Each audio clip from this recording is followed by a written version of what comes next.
What we argue is that informal norms develop by these participatory institutions promoted by guerrillas, combined, and this is very important, with the view that citizens should guarantee their needs independent of the state and elites, this may induce persistent changes in the relationship between communities in guerrilla areas and the states.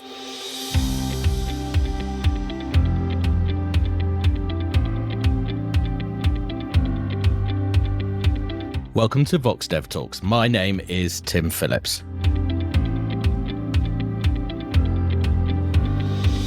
El Salvador's brutal civil war was fought a generation ago, but what is its legacy? In war, normal economic activity, that declines, but it can be built back. Is there a longer-lasting damage, though, to institutions and trust? Micaela Sviatschi of Princeton is one of the authors of a paper that investigates this question for post-war El Salvador. And she joins me now. Mika, welcome to VoxDevTalks. Thank you, Tim, so much for the interest on this paper.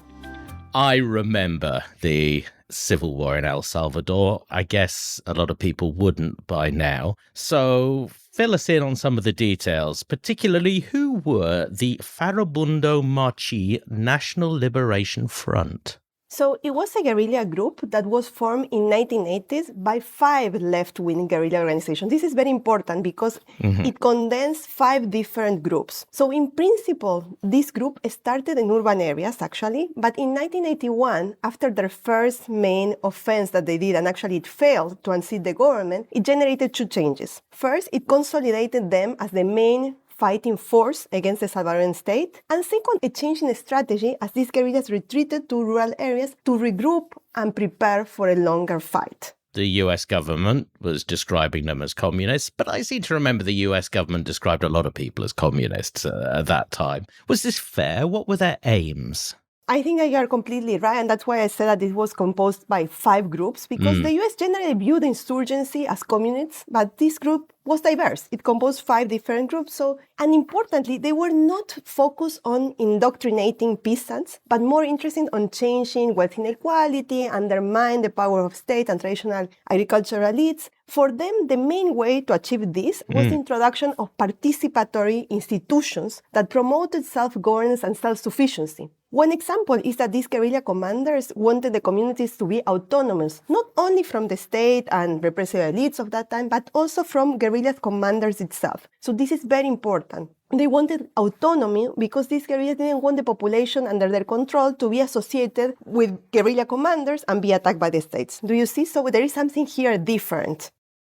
How successful was this insurgency? How much of El Salvador did they end up controlling?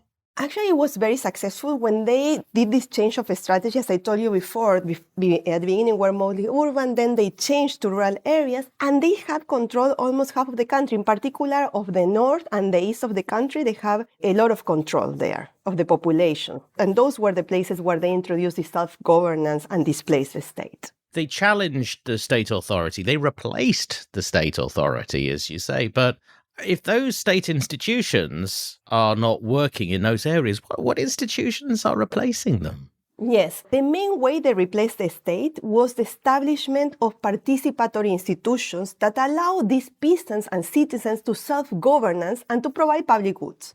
There is a lot of qualitative evidence that guerrillas promoted autonomous community-based organizations to respond to health, education, and economic demands. And importantly, the guerrillas conceived these areas under their control as spaces where civilians could satisfy their needs and work collectively to solve these problems independently of the state, the elites, and also from the military command. For example, I will give you an example to promote self-sufficiency. These guerrillas assisted in forming autonomous local councils. First, they have something called poderes populares locales, like popular community powers, and later they have these dual powers, which they call poderes de doble cara, which was basically why they call poderes of doble cara, because you have the commander that was under the control, but then you also have the autonomy of the citizens to solve these public goods problems that they have in their daily life. So these new governing institutions They were administered and organized by the local population, not by the commanders of the FMLN. So the main purpose was to procure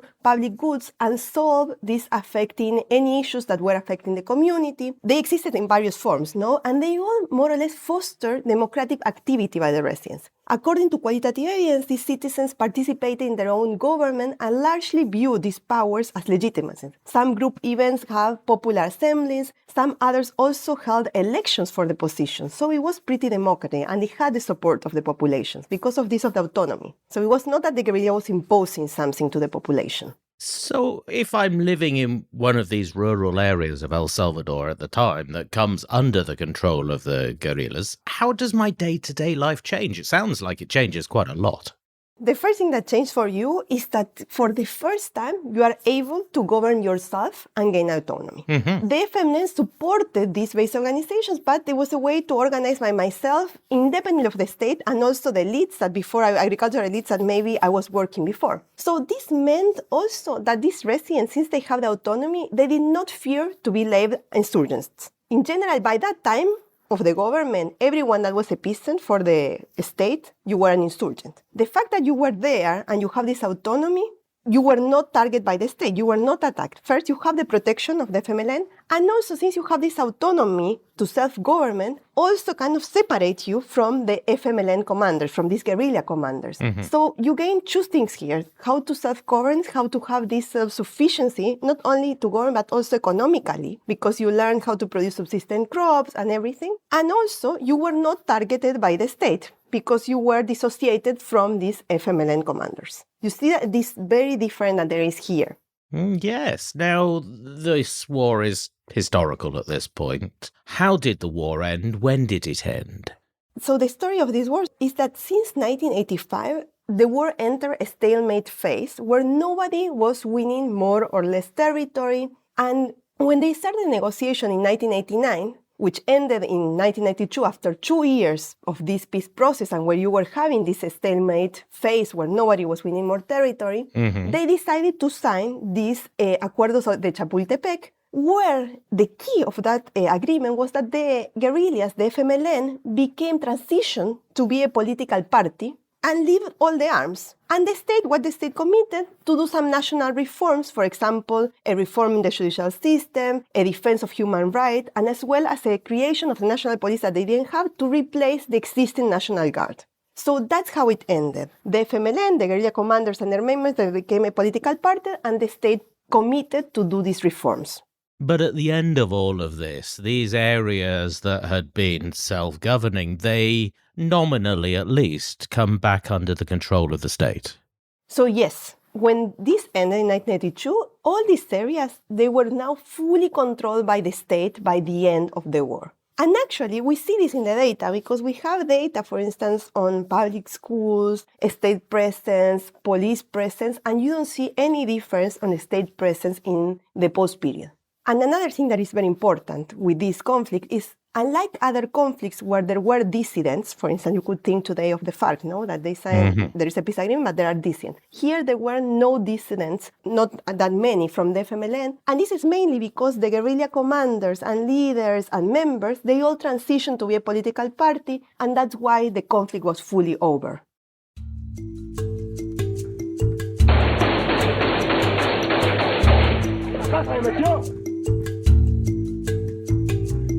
Guerrillas have begun to patch together the areas under their control. Some spokesmen go so far as to say guerrillas hold 30 to 40% of the country. Guerrillas have put a priority on occupying towns as well as hilltops. In Potosi, only a few miles from government positions to the south, guerrillas turned up on market day to talk with villagers. Viva la brigada, Rafael Artes habla! Yeah! Okay, Mika, so let's look at your research now. You've compared the outcomes for these regions that were under guerrilla control to those in the rest of El Salvador. Well, the first thing that you have to do is to know which regions were which. Often when you have conflicts like this, it's very hard to know. How did you know exactly which areas were under guerrilla control? So this is actually a very important question. As part of the peace talks, a detailed map of the areas was needed to define which areas were under dispute, which areas needed more investment. Something that we talk about is that areas that were under the control of guerrillas, no? Then also areas that were under control of the state, but there were also some areas in between that they were under disputes, and those are potentially the ones that you have more battles, more conflicts, more deaths, and you will need more investment in those areas. So they needed to be an agreement about which were the areas under dispute, which were the areas under the control of guerrillas, and which were the areas under the state. And this is what was done in the peace agreement. So the definitions of these areas actually was relatively easy because, as I told you before, after 1985, they were entered this stalemate phase where nobody was winning more territory or not. So that's how they could agree on this map. And on the top of everything, still, we validate this map. So something that we did in the paper is we did a lot of focus groups with ex-commanders, and they both validated this map from both sides. And you're looking at different outcomes for people who lived in different parts of El Salvador. There's a lot of potential outcomes you could have looked at. Which ones did you decide to measure?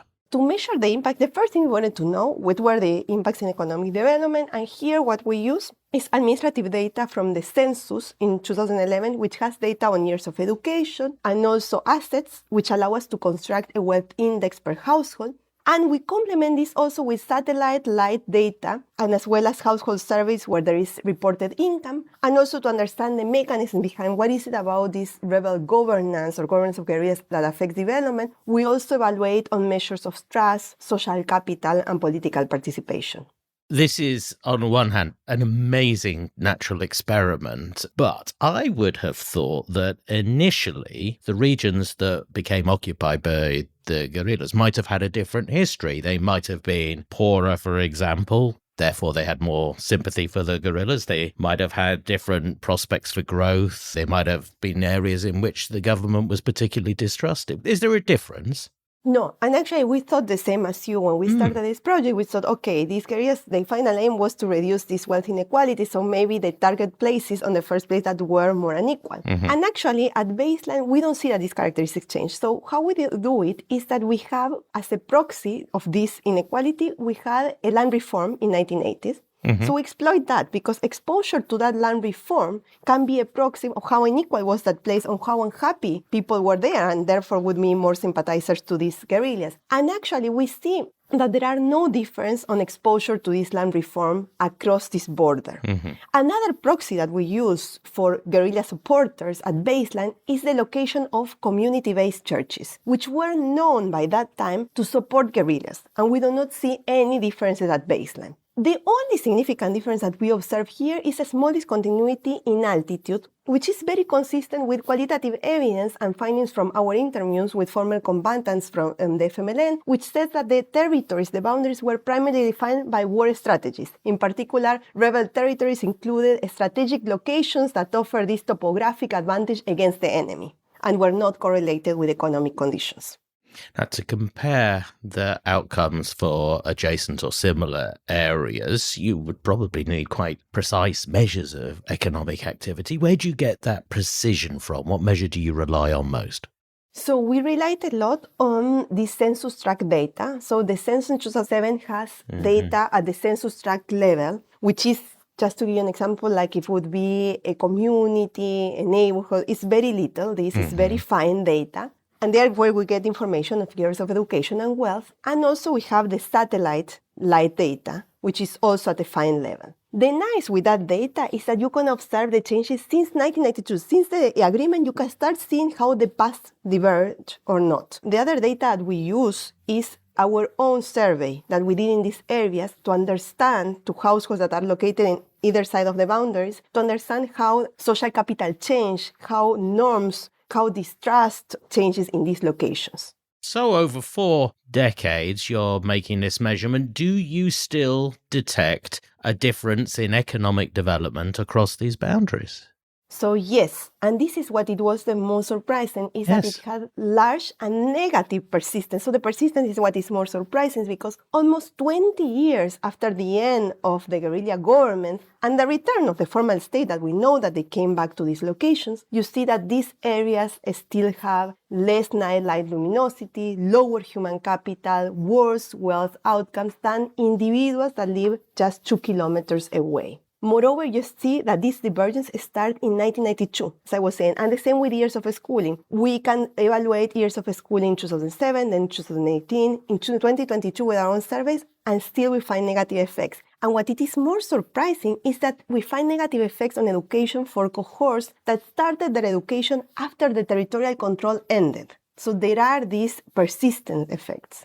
And these effects are large enough to be economically significant.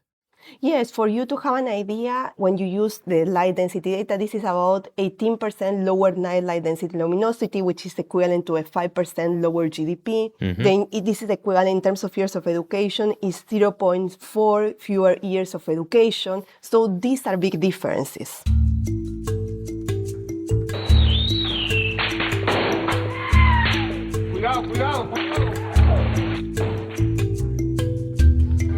Still on the drawing board for towns under rebel control are the sweeping changes in land ownership and political participation promised by the guerrillas.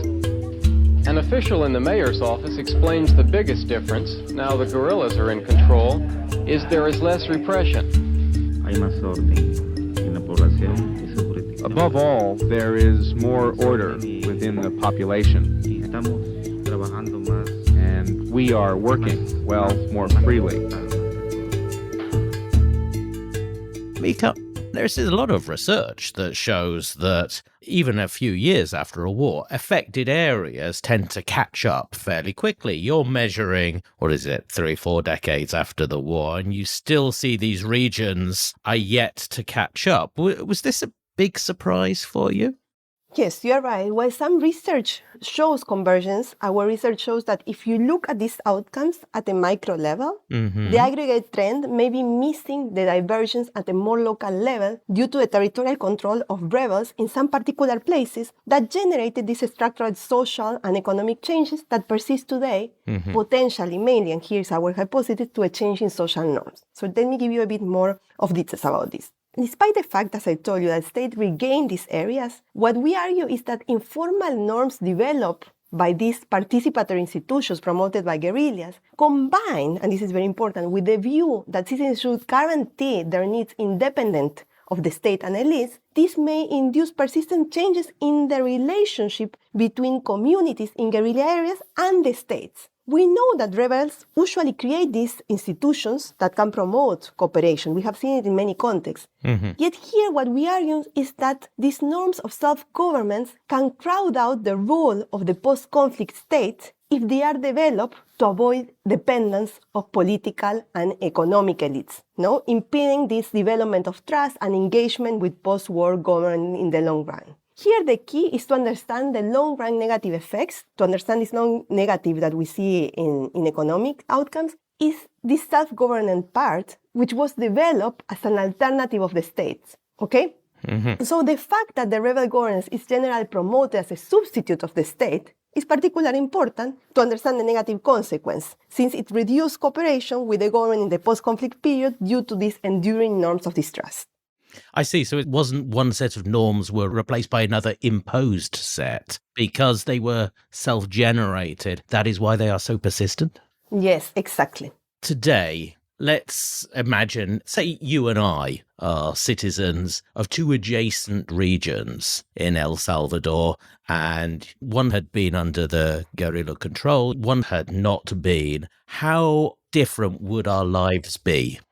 So they will be very different. If I live in guerrilla areas, now I will have less income, less years of education, less wealth than you. Also, I will have less engagement with the state, less trust towards them. But on the other hand, I will have more social capital than you. I will trust much more my neighbors. And also, I will have less exposure, and this is something that we observe, to criminal organizations.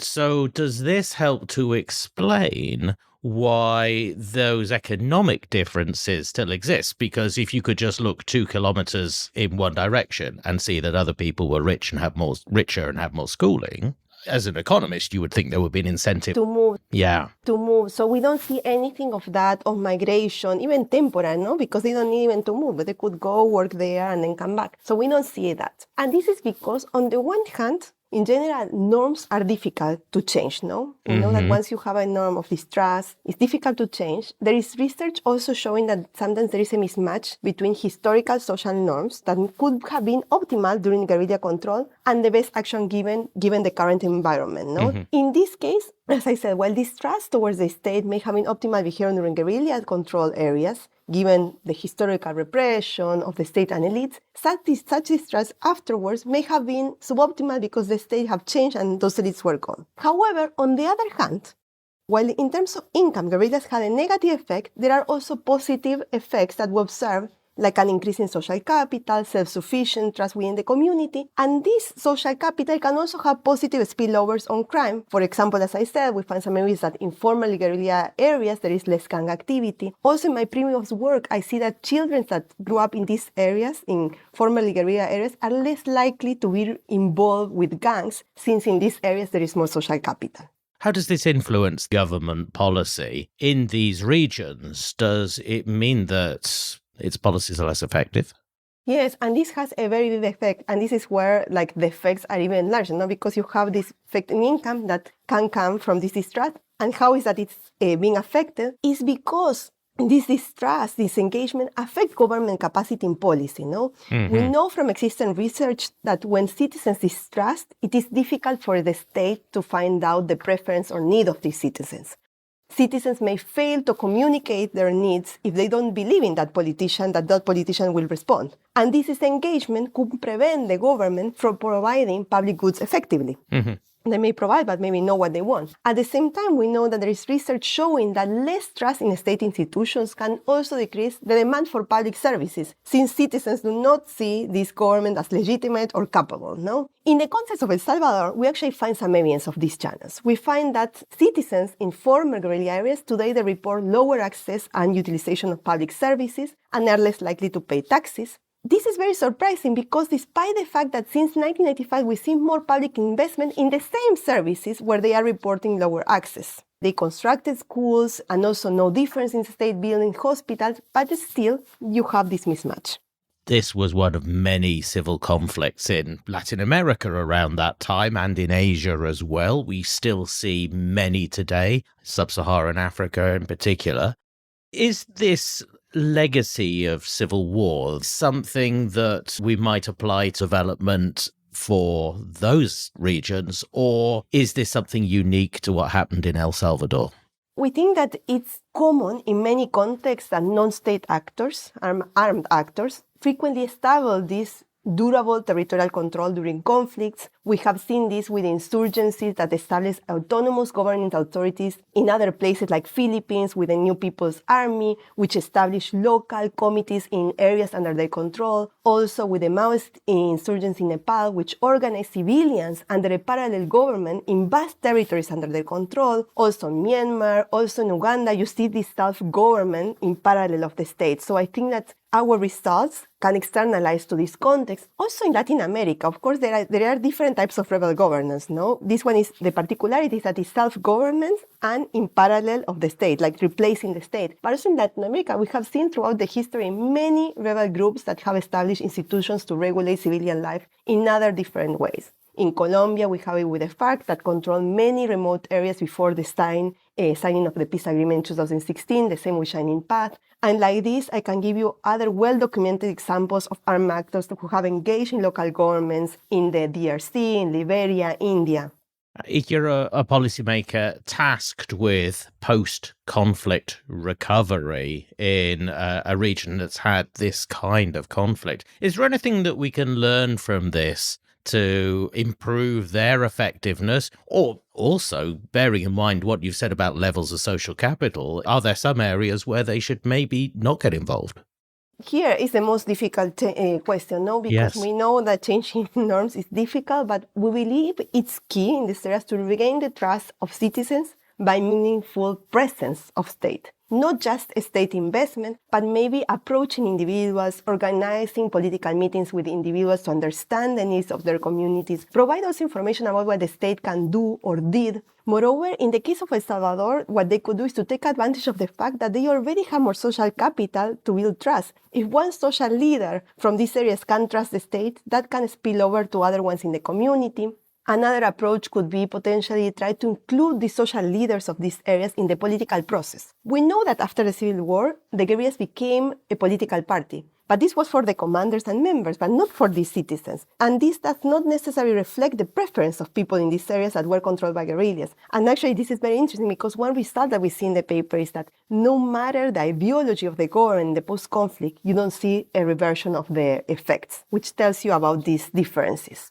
It is a remarkable investigation into what happens after a conflict, the lasting effects, the good and the bad.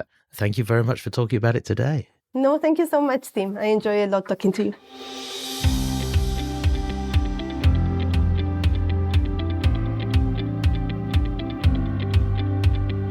The paper is called Rebel Governance and Development, the Persistent Effects of Distrust in El Salvador. And the authors are Antonella Bandiera, Lelys Dinarte-Diaz, Juan Miguel Jimenez, Sandra Rozo, and Mika.